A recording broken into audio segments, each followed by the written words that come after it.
തലസ്ഥാനത്ത് ഗുണ്ടാ അതിക്രമങ്ങൾ വർദ്ധിക്കുന്ന സാഹചര്യത്തിൽ വിമർശനം നേരിടവെ പരിശോധന ഊർജിതമാക്കി പോലീസ്. തിരുവനന്തപുരം ജില്ലയിൽ കഴിഞ്ഞ ദിവസം നടന്ന മിന്നൽ പരിശോധനയിൽ കാപ്പ കേസ് പ്രതികളെ ഉൾപ്പെടെ പോലീസ് കസ്റ്റഡിയിലെടുത്തിരുന്നു.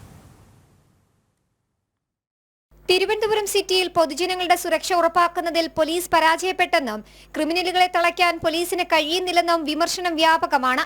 ഇതിനിടയിലാണ് മുഖം രക്ഷിക്കാൻ പോലീസിന്റെ മിന്നൽ പരിശോധന. അക്രമ പ്രവർത്തനങ്ങളും മയക്കുമരുന്നിന്റെ വിപണനവും തടയുന്നതിനായി തിരുവനന്തപുരം സിറ്റി പോലീസ് കമ്മീഷണർ നാഗരാജുവിന്റെ നിർദ്ദേശപ്രകാരം ഡെപ്യൂട്ടി പോലീസ് കമ്മീഷണർ നിതിൻ രാജിന്റെ നേതൃത്വത്തിൽ നേമം, കരമന പോലീസ് സ്റ്റേഷൻ പരിധികളിലെ ഗുണ്ട മയക്കുമരുന്ന് കേസുകളിൽ ഉൾപ്പെട്ടതും ഒളിവിൽ കഴിഞ്ഞു വന്നിരുന്നതുമായ 60ഓളം പ്രതികളുടെ വീടുകളിൽ പരിശോധന നടത്തി. ആയുധങ്ങളും മയക്കുമരുന്നുകളും കണ്ടെത്തുന്നതിനും അറസ്റ്റ് ചെയ്യുന്നതിനുമായി പ്രത്യേക പോലീസ് സംഘമാണ് മിന്നൽ പരിശോധന നടത്തിയത്.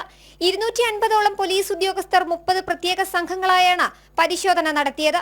6 സ്ഥലങ്ങളിൽ കർശനമായ വാഹന പരിശോധനയും നടത്തി.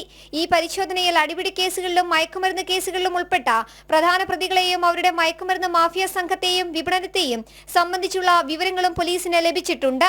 തിരുവനന്തപുരം സിറ്റി പോലീസ് കമ്മീഷന്റെ ഉത്തരവ് പ്രകാരം 23/2/2024 നാടുകടത്തപ്പെട്ട നിരവധി ക്രിമിനൽ കേസുകളിൽ പ്രതിയായ അഖിൽ ദേവ് എന്നയാൾ ഉത്തരവ് ലംഘിച്ച് അയാളുടെ വീട്ടിൽ താമസിക്കുന്നതായി കണ്ടെത്തി. തുടർന്ന് അഖിലിനെ അറസ്റ്റ് ചെയ്ത് നേമം പോലീസ് സ്റ്റേഷനിൽ കേസ് രജിസ്റ്റർ ചെയ്ത് കോടതിയിൽ ഹാജരാക്കി റിമാൻഡ് ചെയ്തു.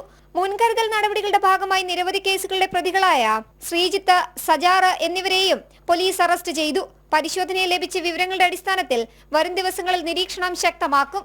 ജനം, തിരുവനന്തപുരം.